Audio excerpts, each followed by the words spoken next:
नमस्कार. मी विशाखा माळी तुमचं स्वागत करते यशस्वी शाळेच्या यूट्यूब ऑनलाईन एज्युकेशन प्लॅटफॉर्मवर.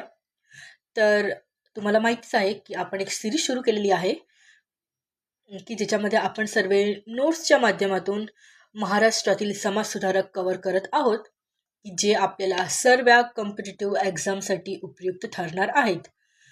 सो आज आपण बघणार आहोत भाऊ दाजी लाड यांच्याविषयी. चला मग सुरू करूया. त्या अगोदर तुम्ही जर चॅनलवर नवीन असाल तर चॅनलला सबस्क्राईब करा आणि माझ्या इंस्टाग्राम पेजला पण फॉलो करा. लिंक तुम्हाला डिस्क्रिप्शन बॉक्समध्ये दिलेली आहे. चला मग सुरू करूया. भाऊदाजी लाड.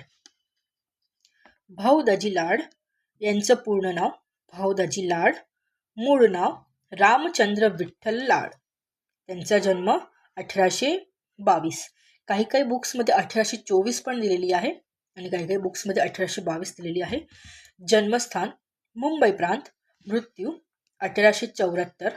कालखंड ते 19व्या शतकातले होते.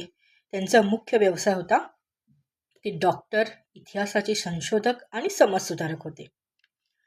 पुढे बघूया त्यांची शिक्षण व वैद्यकीय कारकिर्दी बघूया आपण. तर भाऊदाजी लाड यांनी ग्रेट मेडिकल कॉलेज मुंबई इथे वैद्यकीय शिक्षण घेतले. ग्रेट मेडिकल कॉलेज ते आधुनिक वैद्यकीय शिक्षण घेतलेले पहिले डॉक्टरांपैकी एक होते. डॉक्टर म्हणून त्यांनी गरीब व उपेक्षित वर्गासाठी विनामूल्य किंवा अल्प दरात उपचार केले. वैद्यकीय क्षेत्रात वैज्ञानिक दृष्टिकोनाचा पण त्यांनी प्रसार केला. आणि त्यांचं इतिहास व पुरातत्व शोध विषय आपण जरा बघूया. संशोधनाची त्यांची वैशिष्ट्ये काय काय होती, तर त्यांनी काय काय संशोधन केले. तर शिलालेख, ताम्रपट, नाणी, प्राचीन वस्तू यांचा अभ्यास केला.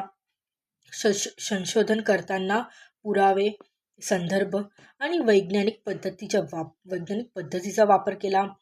तत्कालीन पार्श्वतः इतिहासकाराच्या चुकीच्या मतांना त्यांनी प्रत्युत्तर दिले.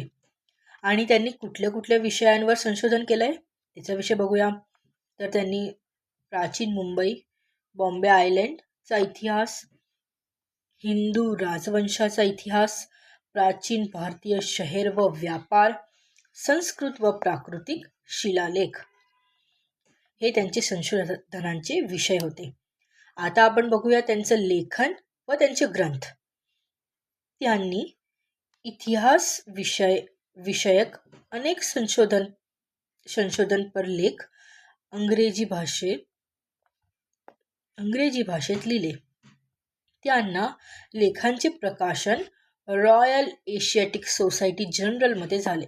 त्यांचे जे लेख होते त्यांचे प्रकाशन रॉयल एशियाटिक सोसायटी जनरलमध्ये झाले. भारतीय इतिहासाला जागतिक व्यासपीठ मिळवून दिले. त्यांनी भारतीय व्यासपीठाला एक जागतिक व्यासपीठ मिळवून दिले. त्यांचे सामाजिक व बौद्धिक योगदान त्यांचं बघूया. त्यांनी अंधश्रद्धा, जातीभेद यांना विरोध केला. शिक्षणामुळे समाज परिवर्तन शक्य आहे असा ठाम विश्वास ठेवला. प्रबोधनकालीन महाराष्ट्रातील बौद्धिक नेतृत्व त्यांनी केले. त्यांचे संस्थानात्मक कार्य आपण बघूया. तर त्यांनी रॉयल एशियाटिक सोसायटीच्या बॉम्बे ब्रांचमध्ये ते सक्रिय होते. मुंबईतील संग्रहालय, शिक्षण संस्था यांना प्रोत्साहन दिले. भारतीय पुरातत्व व इतिहास संशोधनाला संस्थात्मक आधार दिला. आता भाऊदाजी लाड यांचं संग्रहालय आपल्याला मुंबईमध्ये बघायला भेटतं. तर त्याच्याविषयी आपण बघूया. त्याची स्थापना 1855 रोजी झाली.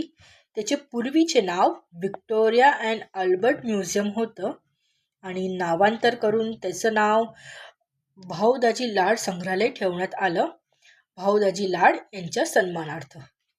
मुंबईतील ते सर्वात जुने संग्रहालय आहे. इथे आपल्याला त्या संग्रहालयामध्ये काय काय बघायला भेटतं, तर प्राचीन नाणी, शिलालेख, हस्तकला, औद्योगिक व सांस्कृतिक वस्तू यांचा आपल्याला त्याच्यात संग्रह बघायला भेटतो. तर भाऊदाजी लाड हे भारतातील आधुनिक इतिहास संशोधनाचे अग्रदूत मानले जातात. त्यांनी भारतीय इतिहासाला भावनिक नव्हे तर पुराव्याधिष्ठित स्वरूप दिले. महाराष्ट्रातील प्रबोधन चळवळीत पण त्यांची महत्त्वाची दुवा आहे. तर हे होते आपले भाऊदाजी लाड. तुम्हाला जर व्हिडिओ आवडला असेल तर तुम्ही लाईक करा आणि चॅनलवर नवीन असाल तर सबस्क्राईब करा आणि इंस्टाग्रामला पण फॉलो करा. धन्यवाद.